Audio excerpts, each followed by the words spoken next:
नागपूर मतदारसंघात मतमोजणीसाठी प्रशासन सज्ज झालं आहे। मतमोजणी परिसरात कलम 144 लागू करण्यात आलाय। कायदा सुव्यवस्था बिघडू नये यासाठी पोलिसांचा तगडा बंदोबस्त या ठिकाणी पाहायला मिळतोय आणि बंदोबस्तासाठी 2,500 पोलीस तैनात आहेत। तर मतमोजणीच्या ठिकाणी अधिकृत प्रवेश पत्राशिवाय प्रवेश मिळणार नाहीये। मतमोजणी केंद्रावर मोबाईल, लॅपटॉप, कॅमेरा नेण्यास मनाई करण्यात आलेली आहे। तर उद्या मतमोजणी आहे, उरलेले आहेत फक्त काही तास। त्यासाठी प्रशासनाकडून जोरदार तयारी पाहायला मिळते। पोलिसांचा बंदोबस्त ही तैनात झालेला आहे आणि नागपूरमधली तयारीचा आढावा घेतलेला आहे मतमोजणी केंद्रावरून आपले प्रतिनिधी ज्ञानेश्वर पवार यांनी। बघूया।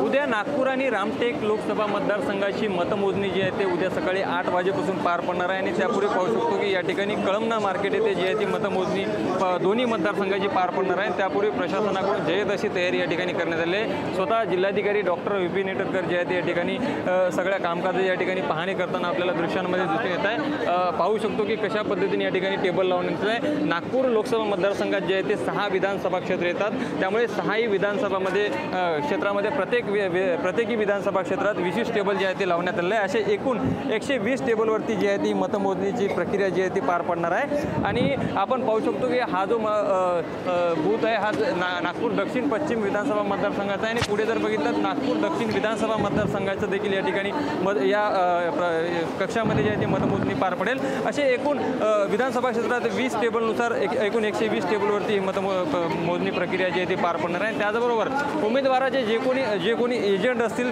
त्या एजंटला पूर्वी जे आहे ते सगळी माहिती जी आहे ते कशा पद्धतीने मतमोजणी पार पडेल त्या संदर्भामध्ये माहिती दिली जाणार आहे। आणि एकूणच मोठा पोलिसांचा बंदोबस्त जो आहे तो चोहो बाजूने या ठिकाणी एकूणच सुरक्षेच्या दृष्टिकोनातून तैनात केलेला आहे। जवळपास 2,000 ते 2,500 पोलीस कर्मचारी जे आहेत ते या ठिकाणी सुरक्षेसाठी तैनात करण्यात आले आहे। आणि एकूणच मतमोजणीमध्ये जी काही पारदर्शकता कशा पद्धतीने ठेवता येईल या संदर्भात देखील प्रशासनाने एक मोठी स्क्रीन लावलेली आहे आणि जशा पद्धतीने या ठिकाणी मतमोजणी ईव्हीएमवरून होईल त्याच पद्धतीने स्क्रीनवरती जे आहे ते एलईडी स्क्रीनवर सगळे ही मतमोजणीचे आकडे जे आहेत ते पाहायला मिळणार आहे। लोकशाही मराठीकरता मी ज्ञानेश्वर पवार, नागपूर। लोकशाही मराठी ऐका, पहा, जागरूक रहा।